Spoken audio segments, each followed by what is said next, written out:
Recently just did some video on sharpening this marking knife along with this block plane blade. But you know what? It's just another video on sharpening basically. So they're sharp. The marking knife turned out beautifully. The plane blade also fantastic. So what I wanted to show you though is that if you have an iPhone, and I don't know if you can do this with like a Samsung Galaxy as well, probably you can use this as an examination tool just as it is. You don't need to have a pro scope, although this does get much more better close-ups, I guess. But I want to show you what you can do with just an iPhone, and this is the setup I have. It's sitting up on a block here, a couple of blocks, and I found that it has to be, let's see, about 3 inches off the surface that you want to photograph. Otherwise, if you get it too close, it can't focus on full zoom. So let me just get this going here, and I'll start shooting video. And you can see the reflection off of the micro bevel I've got here as I turn this. You'll be able to see it creep across that edge. And it's a very high polished edge. And what I did was I took this from 220 off of the Tormek right to an 8,000 grit Waterstone, and just put that micro bevel on there. And so I'm going to bring in my pencil here for kind of a scale, and you'll also be able to see this. You can see the reflection of the pencil lead. Well, I had it before. There we go.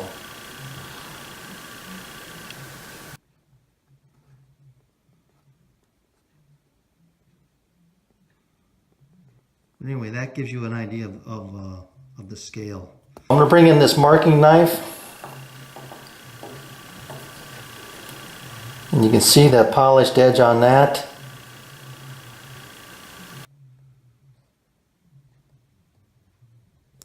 Along with the back. And what I couldn't see with the naked eye, but I can see now, is that I didn't quite get it all the way out to the tip.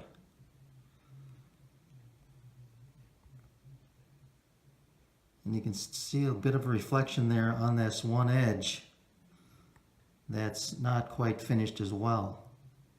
So I need to maybe take a little more time with that, but it cuts fantastic. I'm going to use this knife first.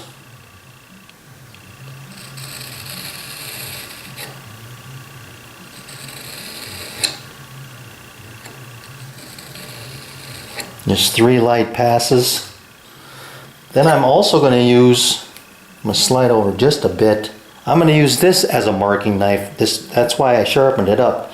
Because there are times when you can't, if you had a tall piece and you were trying to scribe a line, you don't want to have to bend your knife over like that. You want to have that knife line nice and perpendicular to whatever edge you're putting it on. So I'm going to put this up here. Just tip it up a little bit. And do this one as well.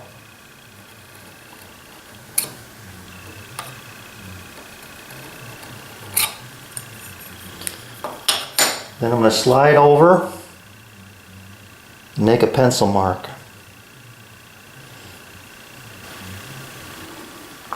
Okay, I've got it on video and full zoom here. Let me just put this scale into the video, give you an idea of how wide each of these markings are. Let's see, which scale do I want here? I want 64ths.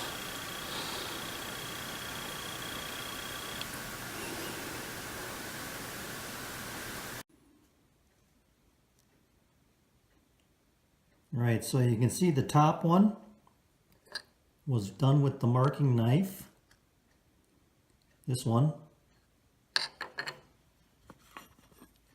The middle one was done with the block plane blade. And then obviously, here's the pencil line. So I think you can see a clear advantage of both the cut lines here are pretty similar. But let me I'm going to try and leave the scale there. I'm going to get my Pro Scope going.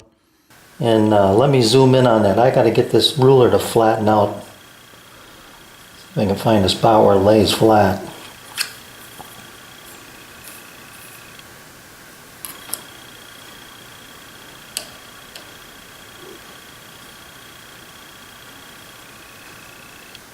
There, that's better.